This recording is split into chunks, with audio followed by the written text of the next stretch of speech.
Success news. నేను మీ Sirisha.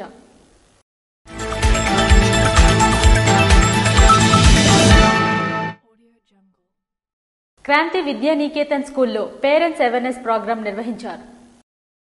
Srikakulam rural మండలం సింగుపురం గ్రామంలో క్రాంతి విద్యానికేతన్ ఇంగ్లీష్ మీడియం స్కూల్లో పేరెంట్స్ అవేర్నెస్ ప్రోగ్రాం నిర్వహించారు. ఈ కార్యక్రమానికి శ్రీకాకుళం నియోజకవర్గ తెలుగు మహిళా అధ్యక్షురాలు గొండి స్వాతి శంకర్ ముఖ్య అతిథిగా పాల్గొని జ్యోతి ప్రజ్వలన చేశారు. అనంతరం ఆమె మాట్లాడుతూ విద్యా వ్యవస్థలో విద్యా బోధన, పిల్లలపై శ్రద్ధ తదితర విషయాలపై తల్లిదండ్రులకు చెప్పడం పాఠశాల సిబ్బందికి ఎంతో అవసరమని, ఇటువంటి అవేర్నెస్ ప్రోగ్రాం వల్ల యాజమాన్యానికి ఇటు పేరెంట్స్ కి మధ్య అవగాహన ఉంటుందని తెలిపారు. ఇటువంటి ప్రోగ్రామ్స్ వల్ల విద్యార్థులకు, తల్లిదండ్రులకు, స్కూల్ యాజమాన్యానికి మధ్య అవినామ సంబంధం ఏర్పడుతుందని, ఇటువంటి మంచి కార్యక్రమాలు ప్రతి స్కూల్ యాజమాన్యం నిర్వహించాలని తెలియజేశారు. ఈ కార్యక్రమానికి ముఖ్య అతిథిగా సక్సెస్ మోటివేటర్ మకిన సతీష్ పాల్గొని సక్సెస్ అనేది సాధనతో వస్తుందని, ప్రతి విద్యార్థి కష్టపడి చదివితే సక్సెస్ వశమవుతుందని తెలిపారు. ఈ కార్యక్రమంలో సర్పంచ్ గుండ ఆదిత్యనాయుడు, గుండ అమ్మలు, సిబ్బంది, విద్యార్థి తల్లిదండ్రులు, విద్యార్థులు తదితరులు పాల్గొన్నారు. విద్యార్థి దశ నుంచే ఉన్నత లక్ష్యాలను అలవర్చుకోవాలని ఎమ్మెల్యే ఎన్జీఆర్ అన్నారు. విద్యార్థి దశ నుంచే ఉన్నత లక్ష్యాలను అలవర్చుకోవాలని ఎమ్మెల్యే మామిడి గోవిందరావు అన్నారు. శ్రీకాకుళం జిల్లా పాతపట్నం నియోజకవర్గం పెద్దసీది ఉన్నత పాఠశాలలో అజాద్ వెల్ఫేర్ అసోసియేషన్ మరియు మదర్ తెరీసా స్వచ్ఛంద సేవా సంస్థ వారు ఏర్పాటు చేసిన మండల స్థాయి టాలెంట్ పరీక్షల్లో బహుమతి ప్రదానోత్సవ కార్యక్రమంలో ఎమ్మెల్యే మామిడి గోవిందరావు ముఖ్య అతిథిగా పాల్గొన్నారు.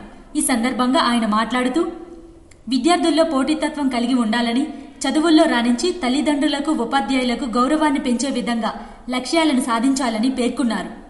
పోటీ పరీక్షల్లో ఉత్తమ ప్రతిభను కనబరిచిన విద్యార్థులకు ప్రోత్సాహకంగాను 15,000 రూపాయల నగదు బహుమతులను అందజేశారు. ఈ కార్యక్రమంలో మెలియాపూటి ex MPP Salana Mohan Rao, sun degree కళాశాల డైరెక్టర్ పెద్దిన మురళీకృష్ణ, ఉపాధ్యాయులు, విద్యార్థులు, గ్రామస్తులు తదితరులు పాల్గొన్నారు. నాణ్యమైన పోషక విలువలతో కూడిన ఆహారాన్ని అందించడమే ప్రభుత్వ లక్ష్యమని రాష్ట్ర ఫుడ్ కమిషనర్ బి కాంతారావు అన్నారు. జిల్లా పర్యటనలో భాగంగా మంగళవారం శ్రీకాకుళంలో మొబైల్ డిఫెన్సింగ్ యూనిట్లు, వాహనాన్ని, అంగన్వాడీ కేంద్రాన్ని, ప్రభుత్వం బాలికోన్నత పాఠశాలలను రాష్ట్ర ఫుడ్ కమిషనర్ సభ్యులు బి కాంతారావు ఆకస్మికంగా తనిఖీ చేశారు. అనంతరం ప్రభుత్వ బాలికోన్నత పాఠశాలను సందర్శించి వారికి అందజేస్తున్న మధ్యాహ్న భోజన వంటకాలను నాణ్యతను పరిశీలించి విద్యార్థులతో ముచ్చటిస్తూ ప్రతిరోజు అందజేస్తున్న ఆహారంపై ఆరా తీసి సంతృప్తి వ్యక్తం చేశారు. అనంతరం రాష్ట్ర ఫుడ్ కమిషనర్ మాట్లాడుతూ ప్రభుత్వం నిర్దేశించిన మెనూలను సక్రమంగా అమలు చేయాలని, విధుల్లో నిర్లక్ష్యం వహిస్తే కఠిన చర్యలు తీసుకోవడం జరుగుతుందని హెచ్చరించారు. ఈ కార్యక్రమంలో డీఎస్ఓ సూర్యప్రకాశ్ రావు, డీఈఓ తిరుమల చైతన్య, ఫుడ్ ఇన్స్పెక్టర్లు, తూనికల కొలతల శాఖ అధికారులు తదితరులు పాల్గొన్నారు. పలు జిల్లాల్లో విద్యా సంస్థల్లో విద్యార్థుల తల్లిదండ్రులకు, విద్యార్థులకు కేశవరెడ్డి సంస్థలు మోసగించారని శాసనసభలో ఎమ్మెల్యే గొండు శంకర్ ప్రస్తావించారు. శ్రీకాకుళం, విజయనగరం, విశాఖపట్నం జిల్లాలో కేశవరెడ్డి విద్యా సంస్థలు విద్యార్థుల తల్లిదండ్రులకు, విద్యార్థులకు మోసగించారని శాసనసభలో శ్రీకాకుళం నియోజకవర్గ శాసనసభ్యులు గొండు శంకర్ ప్రస్తావించారు.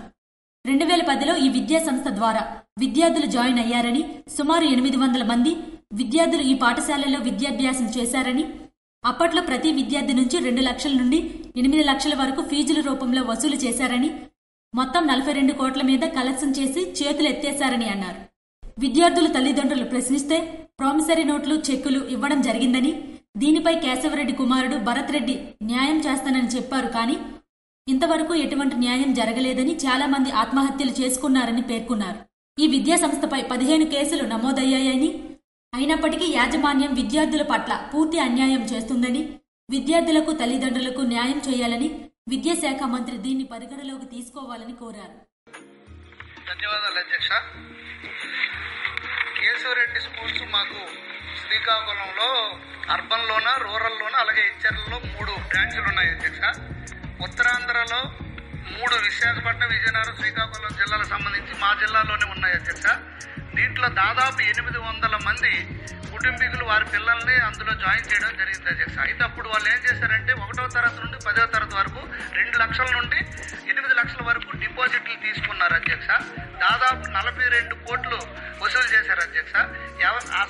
ఆయన ఏంటంటే కేశవరెడ్డి గారు నా వ్యాపార నిమిత్తం అనే డిపాజిట్లు తీసుకొని ప్రామిసరీ నోట్లు చల్లని చెక్కులు ఇచ్చి రూపాయిన్నర వడ్డీ కింద తీసుకున్నారు అధ్యక్ష. ఎప్పుడైనా ఆ విద్యా సంవత్సరం అయిపోతే ఆ డబ్బులు వెనక్కి ఇచ్చేస్తామని చెప్పారు.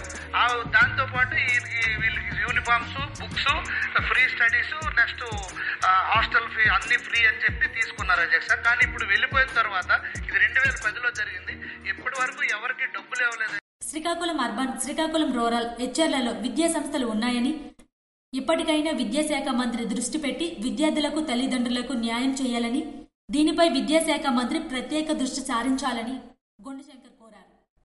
బసవపుట్టుగ గ్రామంలో వెలిసిన శ్రీ పాతకోట అమ్మవారి ఆలయ ప్రతిష్ట కార్యక్రమంలో ఎంపీపీ పైలి దేవదాస్ రెడ్డి పాల్గొన్నారు.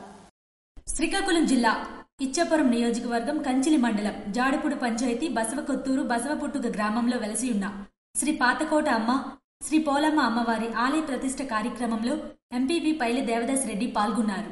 అనంతరం ఆలయంలో ప్రత్యేక పూజా కార్యక్రమాలు చేశారు. వారితో పాటు ex chairman Laddu Keshavapatru, JCS convener Konapala Suresh, స్థానిక సర్పంచ్ ప్రతినిధి పలికిల జయరాం, ఆలయ కమిటీ సభ్యులు తదితరులు పాల్గొన్నారు. జీడి మామిడి రైతులకు మద్దతు ధర పెంచాలని అసెంబ్లీలో ఎమ్మెల్యే గౌతు శిరీష ప్రస్తావించారు.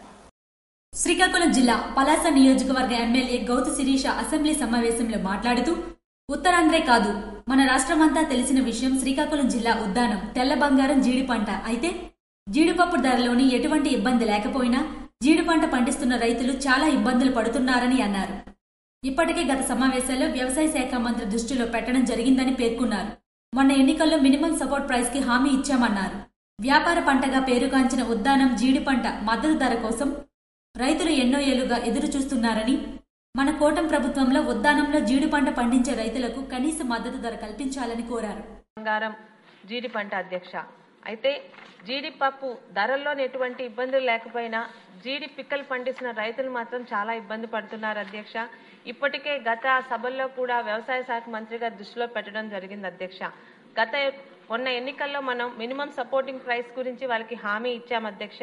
ఇప్పటికే వ్యాపార పంటగా పేరుగాంచిన ఈ ఉద్దానం జీడి పంటకి రైతులు ఎన్నో సంవత్సరాలుగా ఎదురు చూస్తున్న కనీస మద్దతు ధర మన కూటమి ప్రభుత్వంలోని, ముఖ్యంగా రైతు పక్షపాతి ప్రభుత్వంగా పేరుగాంచిన మన కూటమి ప్రభుత్వంలోని ఆ రైతులకి ఆ మద్దతు ధర ఇప్పటికే కూటమి ప్రభుత్వం హామీ ఇచ్చిన జీడి మామిడి పరిశోధన కేంద్రాన్ని ఏర్పాటు చేయడానికి ప్రభుత్వం తీసుకుంటున్న చర్యలను తీసుకుంటారని ఎమ్మెల్యే గౌతు శిరీష కోరారు. ఇవి ఈనాటి వార్తలు. మరిన్ని వార్తలతో మళ్ళీ కలుద్దాం. చూస్తూనే ఉండండి SS న్యూస్.